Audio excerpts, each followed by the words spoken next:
Hello guys শিৱসাগৰৰ তৃতীয়টো ভিডিঅ'লৈ আপোনালোক সকলোকে স্বাগতম জনাইছো। আজি আমি আহিছো শিৱসাগৰৰ ৰংপুৰৰ ৰংঘৰটি চাবলৈ। হাঁহৰ কণীৰ লেখীয়া এই ঘৰটি বনাইছিলে স্বৰ্গদেউ প্ৰমত্তৰ সিংহই 1786 খ্ৰীষ্টাব্দত।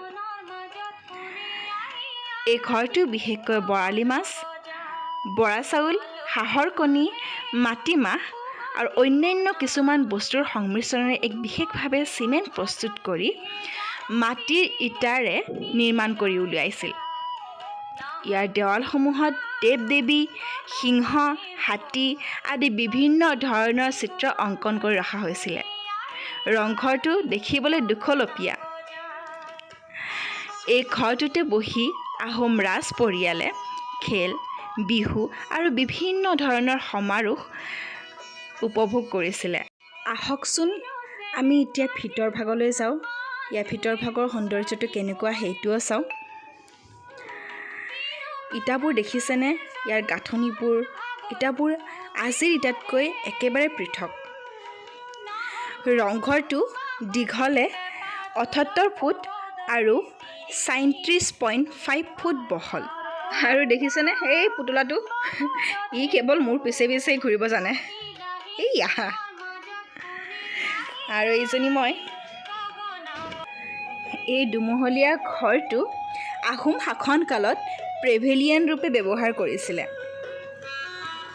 চাওকচোন ওপৰ ভাগৰ পৰা ইয়াৰ সৌন্দৰ্যটো গোটেই পথাৰখন দেখা পোৱা যায়। ৰাজ পৰিয়ালে ইয়াৰ পৰাই ইয়াৰ আমোদ প্ৰমোদসমূহ লৈছিলে। এইখন সেই পথাৰখন। ইয়াৰ পৰা আমি পোনে পোনে যামগে তলাতল ঘৰলৈ। ব'লক একেলগে যাওঁ। আৰু আহি আমি ইয়াৰ ৰোড পাইছোঁ। দাদাজনে ক'লে যে ইয়াৰ পৰা তলাতল ঘৰটো 1 কিলোমিটাৰমান দূৰত আছে। আৰু এয়া চাওকচোন আমি খোজকাঢ়ি আহি পেলাই নদুৱাৰ পালোৱে বাৰু।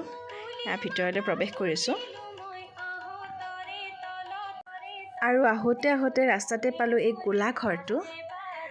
আহকচোন এইটো ভিতৰতো কি আছে চাই পেলাই যাওঁ এবাৰ। এই ফলকখনত লিখা আছে এইটো এটা দুচলীয়া ঘৰ হয় আৰু ইয়াতে বোমা বাৰুদসমূহ সংৰক্ষণ কৰি ৰাখিবৰ কাৰণে আহোম স্বৰ্গদেউসকলে ব্যৱহাৰ কৰিছিলে।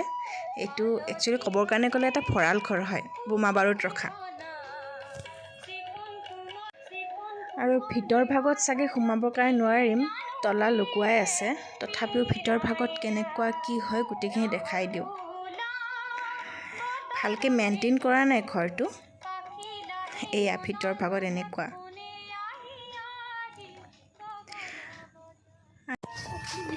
আৰু তাৰ পৰা অকণমান খোজকাঢ়ি আহি পেলাই আমি পালোঁ তলাতল ঘৰটো। ব'লক ভিতৰলৈ যাওঁ।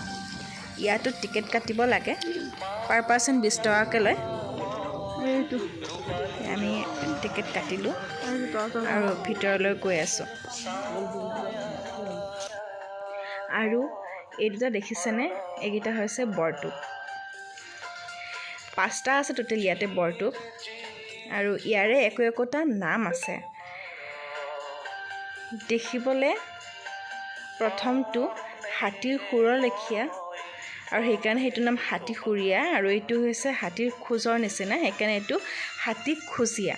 আৰু এটা আছে হাতীৰ মূৰৰ লেখীয়া, মূৰটো থকাৰ নিচিনা অংকন কৰা আছে, সেইকাৰণে সেইটো হাতীমূৰীয়া। ব'লক এতিয়া আমি তলাতল ঘৰৰ ফালে আগবাঢ়োঁ।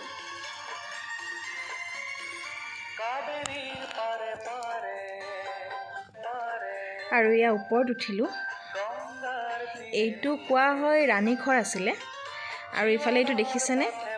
এইটো হেনো এটা মন্দিৰ আছিলে, 8টা কোণৰ মন্দিৰ। আৰু এইটো হৈছে সেই ৰাণী ঘৰ বুলি পেলাই এইটো কোৱা হয় ইয়াতে জনামতে।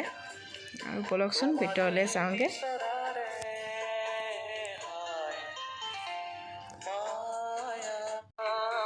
আৰু এইটো হৈছে মন্দিৰটোৰ ভিতৰ ভাগ, এনেকুৱা ধৰণৰ।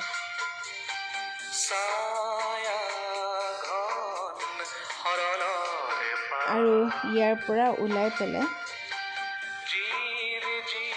এনেকুৱা ধৰণৰ কোৱা হয় যে ইয়াৰে 4টা মহল মাটিৰ তলত আছে আৰু ওপৰত 3টা অংশহে আছে।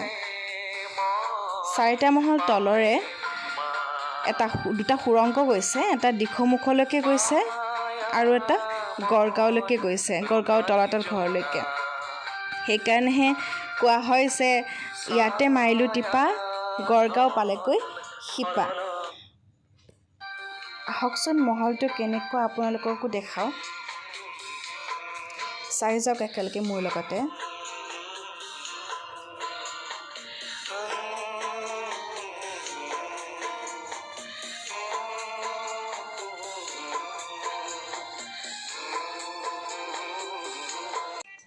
সঁচাকৈ স্বৰ্গদেউসকলৰ ৰাজকাৰেংবোৰ বৰ অদ্ভুত ধৰণৰ। ইমান সৰু সৰু দুৱাৰবোৰ আছিলে, চাবলৈ সঁচাকৈ বহুত অনুপম।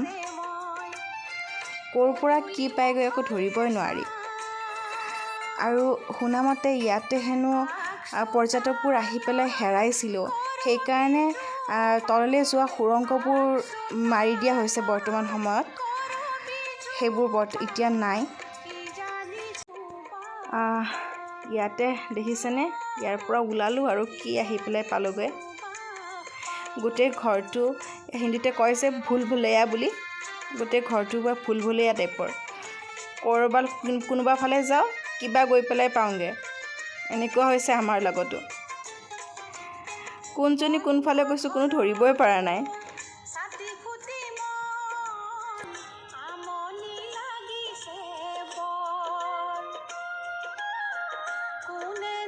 এনেকুৱা হয় ঘৰটো, ৰহস্যময় গোটেইবোৰ, ধৰিবই নোৱাৰি ক'ৰ পৰা কি পালোঁগৈ, কি হয়গৈ। কিন্তু দুৱাৰবোৰ বৰ সৰু সৰু আছিলে।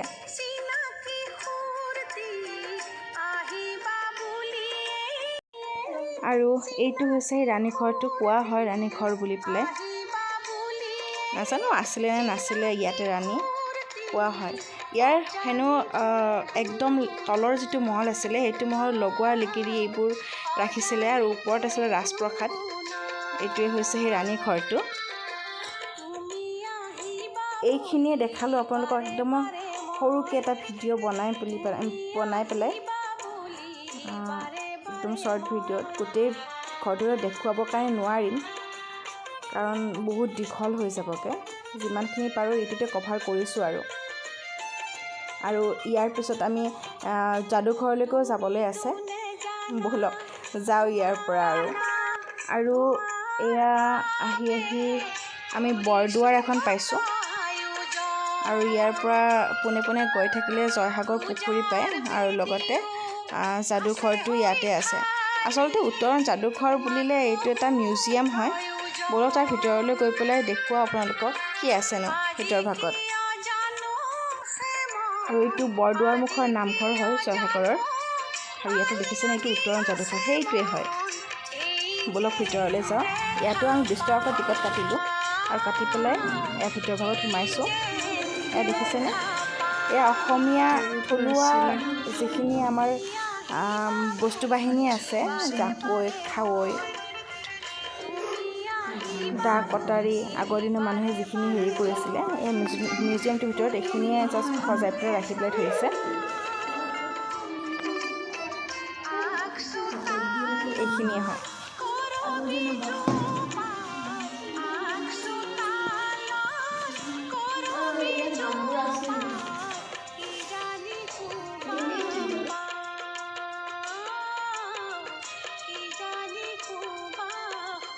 আৰু ওপৰ ভাগত এয়া দেখিছেনে, দা কটাৰী, আগৰ দিনৰ ৰজা মহাৰজাবোৰে কি কি সঁজুলি ব্যৱহাৰ কৰিছিল, কি কৰা নাছিল, গোটেইখিনি ইয়াতে ৰাখি পেলাই থৈছে সংৰক্ষণ কৰি পেলাই।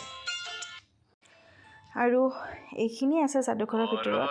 ইয়াত বটলত থৈছে কোনটো পুখুৰীৰ কি পানী, গোটেইখিনি ইয়াতে ভৰাই পেলাই থৈছে। গোটেইখিনি সা সঁজুলিৰ পৰা আৰম্ভ কৰি গোটেইখিনি।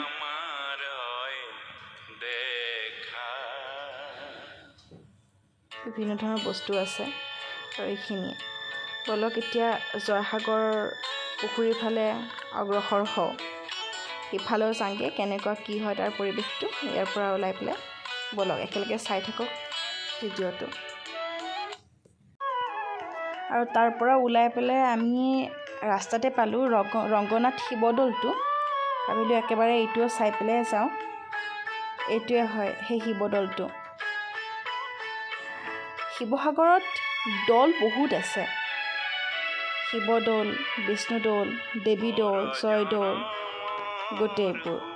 আৰু এইটো দেখিছেনে ৰাস্তাতে পালোঁ। এইটো জয়মতী কুঁৱৰীৰ মৈদাম হয়। ইয়াতে তেওঁৰ সমাধিটো ইয়াতে দিয়া হৈছিলে। এইটোৱে হয় সেই মৈদামটো। আৰু আহি আমি পালোঁ জয়সাগৰ পুখুৰীলৈ। আমি আহি পাওঁতে গধূলিয়ে হৈ গৈছিলেগৈ। তথাপিও যিখিনি পাৰোঁ কেমেৰাত যিখিনি কভাৰ হয় দেখুৱাই যাওঁ আপোনালোকক। ব'লকচোন কেনেকুৱা হয়নো কি হয় চাই পেলাই যাব।